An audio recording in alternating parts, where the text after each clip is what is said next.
আমার আজকের রেসিপি ট্যাংরা মাছের ঝাল। আর এই রেসিপিটা কীভাবে বানাবো তো চলো দেখতে থাকো। আমি প্রথমে ট্যাংরা মাছগুলো ভালো করে কেটে ধুয়ে নিয়েছি। নেওয়ার পরে একটা গোটা পেঁয়াজ একটু মোটা মোটা করে কেটে দিতে হবে।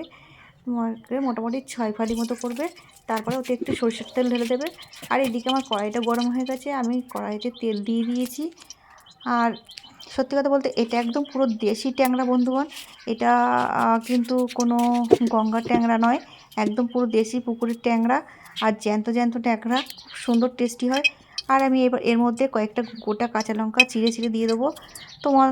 তোমাদের ঝাল অনুযায়ী দেবে, যতটা পরিমাণে ঝাল খেতে চাও। তো আমি 4টে কাঁচা লঙ্কা এখানে দিয়ে দিয়েছি। এবার আমি পরিমাণ মতো একটু লবণ দিয়ে দেবো। তারপরে আমি এর মধ্যে দিয়ে দেবো পরিমাণ মতো হলুদ। দেওয়ার পরে এটাকে বেশ ভালো করে মাখিয়ে নেব। আর এর মধ্যে আমি দিয়ে দিয়েছি রাঁধুনি বাটা। এবার রাঁধুনি বাটার সাথে পেঁয়াজ দিয়ে, কাঁচা লঙ্কা দিয়ে, তেল দিয়ে আমি এটা ভালো করে মাখিয়ে নিয়েছি। তো বন্ধুরা, এই দেখো আমার কয়েকটা বড়ি আমি এর মধ্যে দিয়ে দেবো। তোমাদের বড়ি থাকলে দিয়ে দিতে পারো, খুব ভালো লাগবে। এবার আমি মাছগুলো সব ওর মধ্যে ঢেলে দিলাম। দেওয়ার পরে এবার এটাকে একটু নাড়াচাড়া করে বেশ কষিয়ে নেবো মাছটা ভালো করে। খুব বেশি এটাকে ভাজা ভাজা করা যাবে না, জ্যান্ত ট্যাংরা তো এগুলো আছে, এর স্বাদ একটা আলাদা স্বাদ। আর দেশি ট্যাংরা বুঝতেই পারছো বন্ধুগণ, মাছগুলো প্রচণ্ড পরিমাণে তেল হয়েছিল। তোমরা যারা অনেকে রাঁধুনি খেতে পছন্দ করো না, কিন্তু বন্ধুরা এই ফ্লেভারটা দারুণ লাগে। এই রাঁধুনি বাটা দিয়ে দারুণ টেস্টি হয়। যদি কোনো দিন মনে হয় তো এইভাবে একবার ট্রাই করে দেখো, সত্যি খুব দারুণ টেস্ট হয়।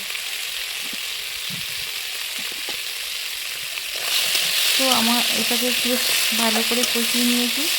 নেওয়ার পরে আমি এই যে বাটিটাতে আমি মাছটা মাখিয়েছিলাম, সেই বাটিতে আমি খানিকটা জল ঢেলে নিয়েছি।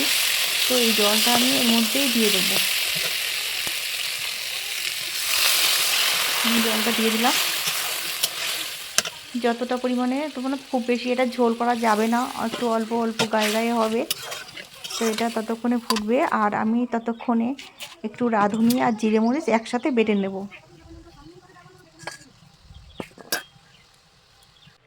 দেখো বন্ধুরা, ঝোলটা কত সুন্দর ফুটছে। আর আমি এদিকে একটু জিরে, একটু মরিচ আর তার সাথে একটু রাঁধুনি দিয়ে আমি মশলাটা বেটে নিয়ে এসেছিলাম। এরপরে এর মধ্যে দিয়ে দিলাম। দেওয়ার পরে এটা 2 থেকে 3 মিনিট ফোটাতে হবে, বেশিক্ষণ ফোটানো যাবে না, কারণ ফ্লেভারটা থাকবে না। আর তোমরা অনেকে রাঁধুনি খেতে পছন্দ করো না, কিন্তু এরকম একবার একটু ট্রাই করে দেখো, সত্যি অসাধারণ খেতে লাগবে। আর বন্ধুরা, আমার ভিডিওটা যদি ভালো লেগে থাকে তাহলে একটা লাইক, কমেন্ট, শেয়ার করতে ভুলো না। দেখো আমার রেসিপিটা পুরো রেডি হয়ে গেছে। আর বন্ধুরা, চ্যানেলটাকে অবশ্যই সাবস্ক্রাইব করে দিও, যাতে আমার নিত্য নতুন ভিডিওগুলো সবার আগে তোমাদের কাছে পৌঁছে যায়। আর ততক্ষণে ভালো থেকো, সবাই সুস্থ থেকো। Bye, tata.